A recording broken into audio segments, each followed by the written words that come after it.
welcome back to my channel. I had a nice, very civilised, ladylike lunch today, more like an afternoon tea. Little tuna sandwiches with the crusts cut off, cut into triangles, and some Wittard's shortbread, and I used my nice new civilised fine bone china Wittard's teacup and saucer that my brother gave me for my birthday, but it was the first time I'd used it.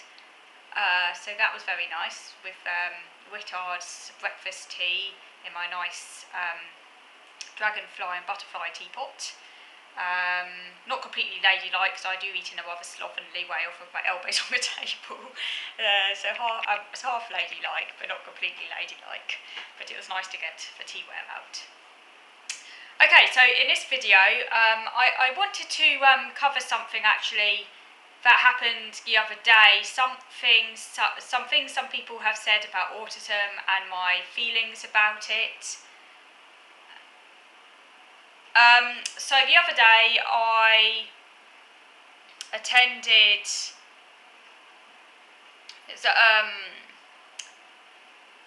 one of the groups I go to, and the facilitator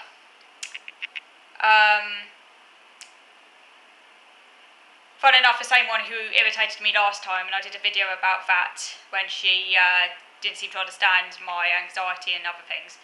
I did do a video about that some time back. Anyway, basically what happened was that one of the members was talking about how she'd recently disclosed her autism diagnosis. She'd been diagnosed autistic 5 years ago, and she'd recently disclosed her autism diagnosis to her mother for the first time. It seems that her mother obviously wasn't involved in her autism assessment. Quite a different experience to me, because obviously in my case both my parents were heavily involved right from the get-go. It seems quite a strange thing for me, someone to go through such a life-changing assessment and for their parents not to be involved, but I guess I have a feeling she doesn't have a very good relationship with her mother. I get the impression, or she's rather, what's the word, just doesn't have a very good relationship with her parents, which obviously must be difficult. Anyway, so she disclosed her autism diagnosis for the first time to her mother, and her mother's reaction was that one of disbelief, because she assumed that with autism you always have learning difficulties, and she said, oh, you never had any learning difficulties at school and so on. So her mother's reaction was one of disbelief, and she wanted advice on how to educate her mother about autism in a sort of bite-sized, easy-to-understand way. So this is where I was like, this is the cringe-worthy bit coming up now. So the facilitator then started to go on about all the advances made by so-called autistic people. She mentioned Simon Baron-Cohen's work down in Cambridge, where apparently the whole of the Cambridge maths department was assessed or something, I don't know, and most of them, I can't remember, she might have even said all of them or most of them, were found to have Asperger's, something, I will, moment, I'm like sitting there thinking, am I hearing this? Because seriously, it's not the Asperger's I have. I just can't believe that though, like how can most of the maths department, or a whole of, I can't remember if she said most of the maths department or the whole of the maths department. The fact is, she was basically saying that a lot of the maths department had Asperger's or something. Like, that just doesn't seem credible to me, like, seriously. Anyway, she again started to go off on one about how about various famous people allegedly being autistic, but she didn't say we think they might be. She basically said they were autistic, like she just confidently asserted that they are autistic. So, you know, the usual suspects, Einstein. I'm like, we don't even know if Einstein was autistic. Yeah, he might have been. I'm not saying he wasn't. He might have been. We don't know. But we don't know. That's the thing. We don't know. He might just have been an eccentric, wacky, madcap, genius scientist. You know, just because someone's a little bit eccentric or madcap or genius or whatever doesn't make them autistic. I mean, yeah, he might have been. We don't know. We don't know whether or not he met the criteria. We certainly don't know whether he had a clinically significant impairment. By the sounds of it, he didn't. He did pretty well for himself. he was a very, very eccentric person. A lot's been written about his eccentricities, but he had a relationship. He managed to travel quite extensively. He certainly wasn't disabled. He was a genius, for crying out loud. So he certainly would have met the clinically significant part of the criteria, because to be autistic, you have to be fucking impaired. Excuse my French, but seriously, personally, I don't think Einstein would have met that part of the criteria. Whether or not he had autistic traits, in inverted commas, traits, whatever they are, is another matter. We can debate that. But like I say, we don't know if he was autistic, and without the evidence, I'm afraid we cannot say. So that annoys me. People always come out of Einstein's like, I mean, seriously, use their imagination. I mean, it's just so bloody cliched. Anyway, so that one was spouted out again. And then she started listing all these other people, the usual suspects again. Mozart. I mean, we've got even less evidence that Mozart was possibly autistic than we have for Einstein. I mean, what evidence is there for him? I mean, come on. I mean, if you think about it, a lot of these genius, gifted people are often a little bit eccentric, because being a genius in and of itself can actually make someone a bit eccentric. I remember reading somewhere, I can't remember the source, so don't quote me on it, but I do recall reading somewhere that geniuses can sometimes share some of the symptoms of autism. Being a genius in and of itself can make someone behave in an autistic, for big air quotes, like manner without actually being autistic. So they can behave a bit like in an autistic-like manner just because they're a genius. Being a genius means they can be a bit aloof from other people because they're so intelligent, or at least in a certain area, they're so intelligent that it can be hard for them to get on with other people because their IQ is off the charts. Although we don't actually know what Einstein's IQ was, by the way. People often come out with all sorts of figures for his IQ. That's all hearsay. He actually never had his IQ tested, so we don't actually know what his IQ was. It's a bit of a myth. He never had his IQ tested. We do not know. It might not have been as high as we think it was. He was a genius, but we don't necessarily know what his IQ was. But being a genius or being gifted can, by definition, make someone rather eccentric and behave in a slightly odd way. Doesn't make them autistic. Like I said, I'm not saying Einstein, he could have been autistic. I do not know. I can't say. 50-50. He could have been, he might not have been. We don't know. But there's no point speculating because we don't know. And it's not actually helpful for autistics alive today. It doesn't help me if I'm going on about Einstein and his alleged autism. It doesn't help me, someone, can't even work and basically, disabled by it. How is that supposed to help me? It doesn't help me. It's just stupid. It doesn't help me. So like I said, she went off on one about Einstein and about Mozart, about Turing. That's another one that's often come out with. Yeah, Turing, a computer genius, helped to crack the Enigma code and all of that. Again, we don't know that he was autistic. He was gay, he was homosexual, we know that. He went to, he was in prison for it. But we don't know if he was autistic. We just do not know. We don't know. Unfortunately, it's all speculation. We just do not know. He may well have just been a very intelligent computer geek. Okay? There are those people around. They're not all autistic. Most of them aren't, actually, because to be autistic, you need to be disabled.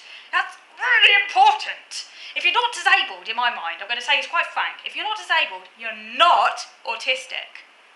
That's something I personally think that really with quite a lot of conviction, and I just feel that a lot of people are being said to be autistic who actually aren't, because they're not actually disabled, and it really pisses me off.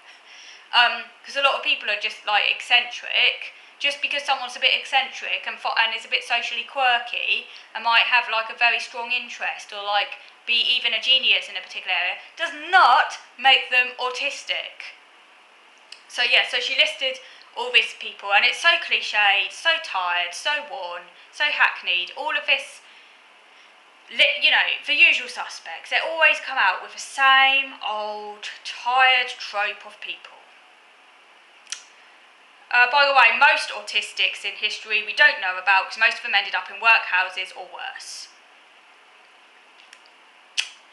Because that was, workhouses or asylum, mental asylum, or in the streets. That was the lot for most autistic people back in the past before the welfare state. If you were lucky and you had a lot of money, or you came from a moneyed family, then often excuses would be made, or you'd be sort of hidden away like a mad person in the attic sort of thing. maybe protected in some way. If you were, I think, yeah. So obviously, if you had a lot of money, your outcome was a lot better. Obviously, if you came from a moneyed family, but most people don't come from moneyed families. Okay, I wouldn't really want to be locked up in an attic, so.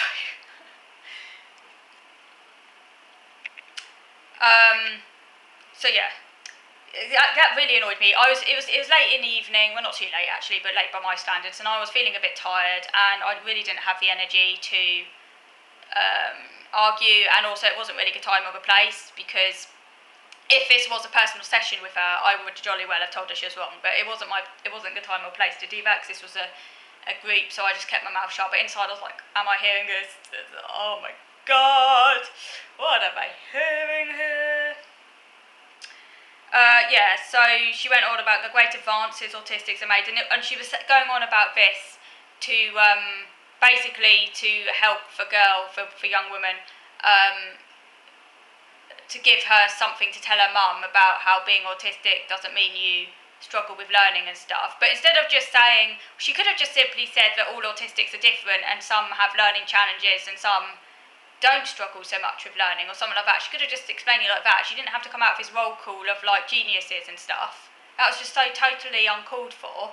And it's also really not good for the self-esteem of autistics like me. I mean, obviously I'm beyond the point of caring now, because like I just know she's fucking wrong, and it doesn't really bother me because I don't really know her anyway, and I don't even really like this person. She annoys me. Sorry, she actually does. But it's not my problem. I don't know her, and like I don't have to know her, and I don't have to agree with her. But and if I was younger, though, it may well have affected my self-esteem. But I'm beyond that now. But like seriously, for people like me who aren't good at maths, and actually, by the way, a lot of autistic people struggle with maths. It's a real cliched stereotype, this whole autistic maths genius trope. It is true that some autistics do happen to be very good at maths. It can be a special interest for some autistic people. It can be their area of excellence, their splinter skill. And this stereotype, basically, what it does is, because all stereotypes contain a grain of truth, it takes this group of autistics who do happen to be good at maths, and it kind of again generalises it out. Because I think it's because society loves a talent story, doesn't it? And it looks so newsworthy, so media worthy. To have, it's the tired old professor trope, isn't it? It looks good for the media, good for the newsprint. People like to read about it. Inspiration porn, quirky, socially odd, mathematical genius. People love it. They absolutely love it. They don't realise that it's only a small minority of autistic people who are like that. And yes, it may well be part of their autism for this narrow group of people. And by the way, they're also very disabled in other areas, because if they're not disabled in other areas, they're not autistic. Basically, the true autistic ones who happen to be maths geniuses, their lives will be still severely disabled by autism. A lot of them are actually in care homes, because they can't function normally in other areas. If they can, they're not autistic, okay? That's what I think. And well, it should be the case, because after all, it's if they don't have a clinically significant impairment, they're not autistic. So this skill in maths will be in a very kind of narrow area of their life. It will be their splinter skill, and their autism may very well contribute to that splinter skill. Often it's because they have an extreme eye for detail, and in that particular area, it happens to be maths. For me, it's not maths. I have a good eye for detail in areas that are important to me, but it's not maths. And it doesn't really help me in my life. And ignoring the fact, of course, that although there is a group of autistics who excel at maths, there's also possibly a much larger group of autistics who really struggle in maths. And research has actually been done quite some time ago now, showing a correlation between poor social skills and difficulties with maths, particularly where that difficulty in maths affects spatial perception, because the same spatial issues that are involved in mathematical reasoning, are also used to decode faces. So there is actually quite a strong correlation between the two, and people who, autistics who do happen to be really, really good at maths, it's often in a really very narrow area of maths. So they often might be real maths whizzes, geniuses even, in like a very small part of maths, and that's what people focus on, that becomes the stereotype, but they often really, really struggle with other areas of maths. So it's often like not a general thing. Of course, there might be some who are good at all areas of maths, not saying they're wrong, but it is often a case that you'll find that they're very, very good at maths in one area and it doesn't generalise out. And sometimes it might be like rote maths, like they have great almost like calendrical calculation, but they might not be able, like Rain Man stereotype, but they might not be able to do other things. Like if you think about Rain Man, by the way, he was really disabled, so he like proper disabled, Right, I'm going to move over to video number 2 now.